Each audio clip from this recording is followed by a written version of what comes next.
साथियों, जैसा कि आप सभी को पता है कि हम सभी सीएचओ ने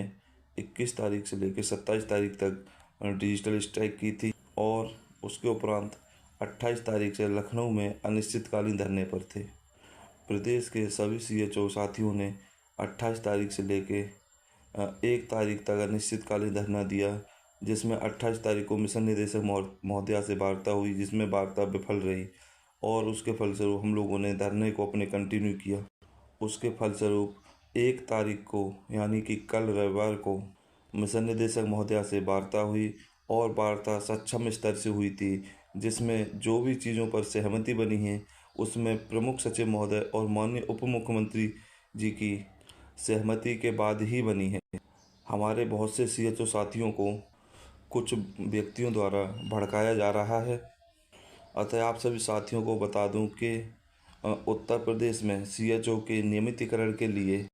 मिशन निदेशक महोदया ने शासन स्तर पर प्रमुख सचिव महोदय को लिख दिया गया है, जैसा कि अन्य राज्यों ने किया है और उस पत्र में स्पष्ट अन्य राज्यों का भी जिक्र किया गया है। समान कार्य समान वेतन, जैसे मध्य प्रदेश में सभी एनएचएम कैडरों पर ग्रेड पे के अनुसार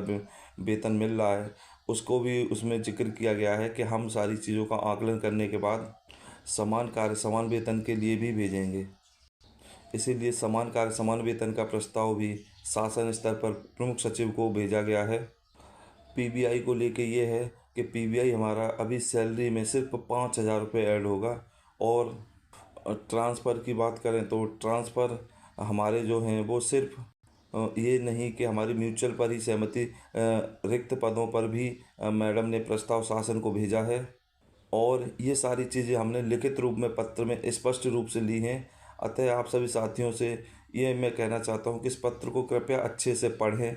और समझें, क्योंकि ये जो कुछ साथी हमारे बोल रहे हैं कि ये पत्र सरकार को नहीं लिखा है, तो उसमें मैं बता दूं ये पत्र मैडम ने प्रमुख सचिव महोदय को लिखा है और रात के 11 बजे ही प्रमुख सचिव महोदय और माननीय उप मुख्यमंत्री जी को इन सब सहमति ले ली गई थी। उसके फलस्वरूप ये पत्र जारी किया गया है। उत्तर प्रदेश में सीएचओ की संख्या अधिक होने के कारण थोड़ा सा वित्तीय भार अधिक रहेगा। इस वजह से फाइल अभी अनुमोदन के लिए फाइनेंस डिपार्टमेंट में जाएगी, उसके बाद इसको फिर कैबिनेट से मंजूरी मिलेगी। साथियों, हमारे इस धरने को ख़त्म करने के लिए बहुत से साथियों ने ये अफवाहें उड़ाई थी कि हमारे धरने में राहुल गांधी जी आ रहे हैं, अखिलेश यादव जी आ रहे हैं, और हमने साफ रूप से स्पष्ट किया था कि हम किसी भी विपक्षी पार्टी को ये राजनीतिक मंच नहीं देंगे। और इसी चीज़ की ऑडियो और वीडियो मिशन निदेशक महोदया के पास भी थी, परंतु हमने भारतीय मजदूर संघ के साथ खड़े होकर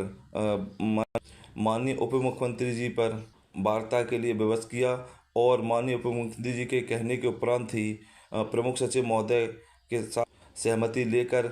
मिशन निदेशक महोदय ने वार्ता की और सभी मांगों को लिखित रूप में लिया है।